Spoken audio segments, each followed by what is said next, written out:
This is Michael coming here from Cape Cod, Massachusetts. Live broadcast from seacapecod.net. Greetings and salutations from the sand, sun, and surf of Cape Cod, Martha's Vineyard, and the foggy island of Nantucket. Great to be with you on the 7th day of October 2011. Another stunner on Cape. As you look out onto Nantucket Sound from the high perch of Faith Hill, Dowses Beach in the beautiful seaside village of Osterville. With more grand weather expected up and down the Atlantic seaboard this weekend. Another feel of Indian summer. It makes us all look forward to another season of warmth, long days, and fun in the sun. Looking at the videotape last night, most of which was gleaned from Keith Olbermann's Countdown with Keith Olbermann, only on Current TV, airing every weeknight at 8 p.m. EDT, re-airing at 11, 2, 7, and 3 the next day. A display of outstanding coverage that exposed the brutality offered up by your tax dollars at work. Yes, give it up for the NYPD's white-shirted officer's performance last night in Lower Manhattan of literally beating the living out of hundreds of peaceful, unarmed protesters who dared to cross the agreed line and march on the public street named Wall itself, as the peaceful beatniks were pepper sprayed randomly, hit with nightsticks, slammed down hard on the ground and against walls, arrested, and in one case that hit home for me personally, a man who cried out 3 times, "I'm not resisting, I'm not resisting, I'm not resisting," only to be thrown to the ground and then kicked in the head with a heavy leather boot. Jesus, please help us. Not to make light of the matter, but a tweet just came into seacapecod.net asking me to deliver a message to the NYPD. Apparently the creators of the movie Airplane want some compensation for plagiarizing their script, as in the end of that classic film where Rex Kramer, who was the hero in helping Ted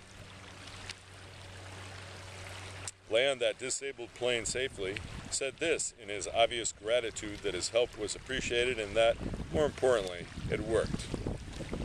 "Ted, that was the lousiest landing this airport has ever seen, but some of us up here in the control tower would like to shake your hand and buy you a drink." As Ted and Elaine exit the plane with big smiles on their faces. "Government-issued AAA-rated bonds, Ted. That's the ticket. Best investment in America." As Kramer, the old pilot, continues to speak to an empty cockpit from the control tower, unbeknownst to him, trying to impart his knowledge to anyone, while we all know that even if Ted were still there, would not really understand it anyway.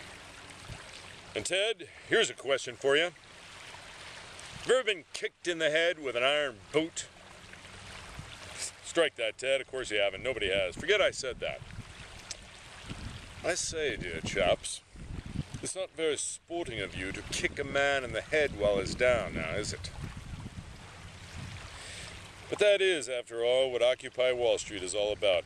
For the American people have been kept in the dock for decades now, intimidated, manipulated with fear tactics by the corporate-owned airwaves, and ripped off by giant banking, insurance, and energy institutions, who see them, the American people, as so many fleas on a dog, only valuable if they can work for slave wages, consume by way of manipulation for Madison Avenue wizards, and be silent by not voting, or should they have the proper ID to vote, vote for someone who does not have their best interest in mind, keeping the status quo alive and well for the United Plutocratic States of America, the planet they are from, forever loyal to their modus operandi, profit over people. I find it hilarious that these so-called news organizations, all owned by the corporate milieu, even PBS to some degree, are only brave enough to put their pinky toe in the pool, never finding the will to jump into the water, as they wince and say, "That's too cold." I think I'll just sit on the deck here and sip a margarita while watching Transformers 5 on the big screen. Care to join me? Herman Cain, the surprising pizza man delivery guy who is making all kinds of stupid statements as of late, is the most recent Republican to make a huge gaffe on national television, where Lawrence O'Donnell, of The Last Word with Lawrence O'Donnell, cornered him beautifully and made him say what they all think anyway, namely, and I paraphrase only slightly here, if you are poor and down and out, don't blame Wall Street, blame the Obama administration. What? Hey Herman, easy on the anchovies, or the pipe. Because you be talking out of your brother. I don't care who you are, but that horse shit does not fly around these here parts. Cool. Wall Street is the cancer, and you know it. How much did they pay you to say that one anyway? So, my dear friends, the fight goes on, and today we will see ordinary citizens of this great land still stand up in Washington, D.C., New York, Boston, Detroit, Seattle, San Francisco, Los Angeles, Denver, and perhaps even Osterville. No, that's going too far. Osterville is 99% Republican, unless you were one of the help in town. A servant, a butler, a nanny, a gardener, a wet nurse, a bartender, a waiter, a gas station attendant, a cook, one of the maintenance people, a caddy. Well, we could be here all day. But rest assured, none of these people whom I just mentioned can or will vote. I will see to it personally. For they do not possess the magic decoder ring to gain the new proper identification cards that will allow all of us to vote for. Fingers crossed. Willard, my friends, call me Mitt, but you can call me Mr. Corporations are people to Romney, a man who will, God forbid, lead us out of poverty of the wallet, mind, body, and spirit, and into the glory that is the corporation, that wonderful, cozy piece of paper that caresses, loves, feeds, gives, and brings joy to so many undeserving little people out there. Praise the Lord!